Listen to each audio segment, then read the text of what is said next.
Hello, greetings. This is Professor Khan, and this is week 3. And in this week, we'll do some pipe cutting and threading, and I'm talking about steel pipes. I have posted some videos about how to do that step by step by hand, and I've also put a video demonstration how do we use the rigid machine to power cut and thread and ream pipes. So I'll go through some theoretical information that you might need. So please go through the PowerPoint and let me know if you have any questions. So theoretical objective for this course, we'll learn the basics when it comes to steel pipes. What is the threading, what is the size, and what is the proper tool used for cutting, reaming, and threading. I will throw in some information for you to understand. I mean, to be a certified plumber, you have to go to school for that. But for us, we will be able to do some basic connections for our boilers and systems that does not have to include any piping going through the power supply. So we'll have a connection ready for us, and we can connect our piping to it. To be able to do pipe fitting for water supply in a house or for gas, you need to have a special license for that. And so just keep that in mind. Do not do any pipe connections in the house or do your own plumbing, because you need to be certified in the state of Massachusetts to do that. Okay, the hands-on experience we'll do is I will have you cut, ream, and thread a pipe by hand, and I will have you do the same thing by a power tool. So you can say that you have experienced it and you can get a feel for it, and you'll see the difference between the effort exerted doing this cutting and reaming and threading by hand and doing the same thing using a power. So to go back into some kind of theory, what is plumbing? Plumbing is the craftsmanship of connecting pipes together. Why is it called plumbing? Plumb is the Greek word for lead.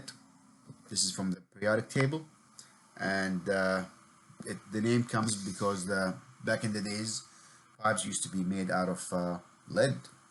It was really easy and malleable to manufacture and forge pipes using lead. That doesn't happen anymore, luckily. Pipes are made. You can make a pipe using two methods, and there's so many methods now coming. Either you use a big strip of metal and it gets folded, then it gets welded, or you can cast iron through a die to make the pipe. Just to have an idea of how they're made in a way, depending on the size, application, and the material that they are made of. They're made out of steel, zinc, carbon steel, different kind of material for different application. And again, this all information a plumber will know, because the material you are running through the pipe are very important in case because of pressure and also because of reaction with the material inside. Uh, what else? So issues with piping, there's always an issue of corrosion, erosion, and buildups. Some issues you will find in pipes, especially if you're working with steam. Corrosion is different than erosion. Corrosion is chemical, which means rusting or reaction with the material. Erosion is mechanical, which means if you have a lot of debris in your pipe and it kind of chiseling away the material of the pipe, that is erosion, and it will cause the material to thin over time and eventually break. Also buildup, that's something you run into, especially in steam pipes, because with heat the soluble material in the water will solidify, and you start to have a buildup and eventually blockage. So this is some of the issues you'll have in plumbing. Also, you can have freezing, pipe freeze. That happens in the winter if the water is not running or if the water is cold, and when you have a frozen pipe, probably sometimes they break, and it's a very frustrating issue because it takes a long time to melt water inside the pipe. Excuse me. Expansion and contraction, it's an issue with pipes again. That's something we have to consider. Expansion and contraction over time can cause the material to fatigue. That's why an experienced plumber will know how to do the right curvature for the pipe and leave the right allowances for the pipe so they can expand and contract comfortably.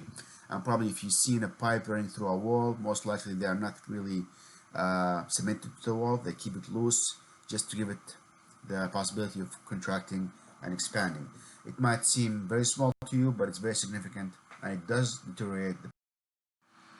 More information, you need to know the pipe information in terms of the material, ID or OD, that's the internal diameter, or the external, this is the inside diameter,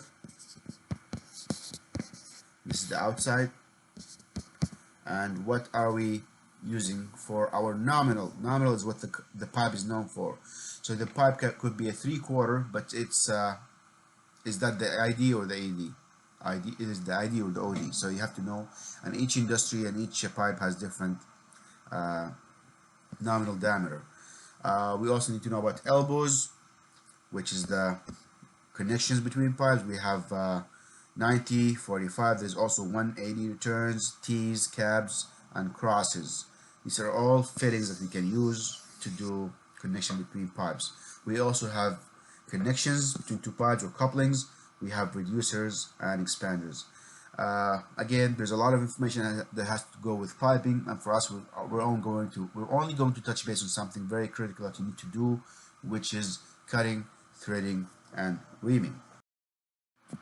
More information, there are also flanges. Those are used for bigger pipes.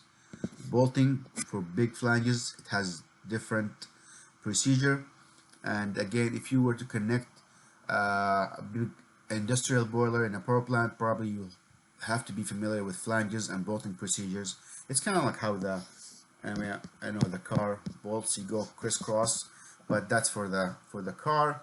However, with big flanges, you might have 12 or 16 bolts, and they have different procedure and sequence and different torque pressure.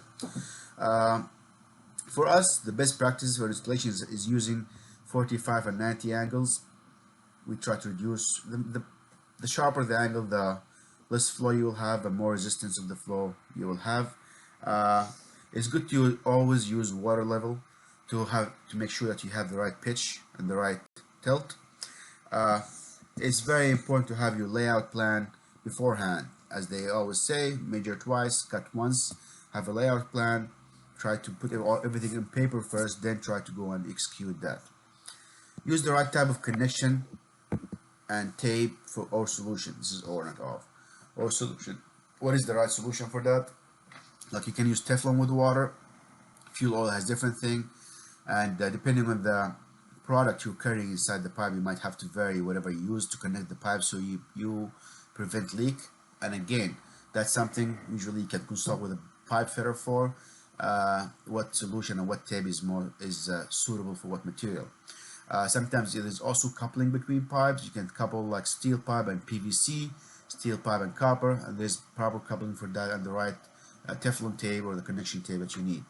Pressure and water weight inside the pipe. That is something you really have to think about, especially if you are going to connect long pipes. Water is pretty heavy, so you have to support the pipe and the water inside the pipe as well. And I think I gave here about that, or schedules. Probably you'll find it on Blackboard. Again, what is diameter? What is radius? Diameter is the width of the pipe. Radius is half the diameter. This is completely the diameter. There's also issue of ductility, elongation, and deformation. These are all terms that you have to think about when you do piping. We talked about erosion and corrosion. For plumbing and HVAC, we'll do a lot of heating pipes and radiators. That's going to be something we will do. For radiators, we usually solder copper pipe, but we do connections for steel pipes. Water connections is different. We do not connect to the water unless a plumber is there to give you the connection to the municipal water, because again, it's at high pressure, and sometimes you might have to have a pressure reducing valve.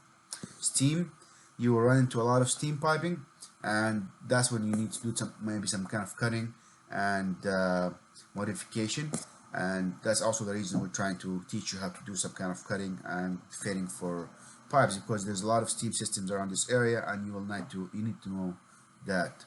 Drainage and more, what does that mean? So always when you're trying to plumb things for a steam boiler or a water boiler, you need to have some kind of a drainage, because we said there's a lot of corrosion happening in pipes, and with corrosion comes a lot of sediment, and it will be helpful to have a drainage for that piping system.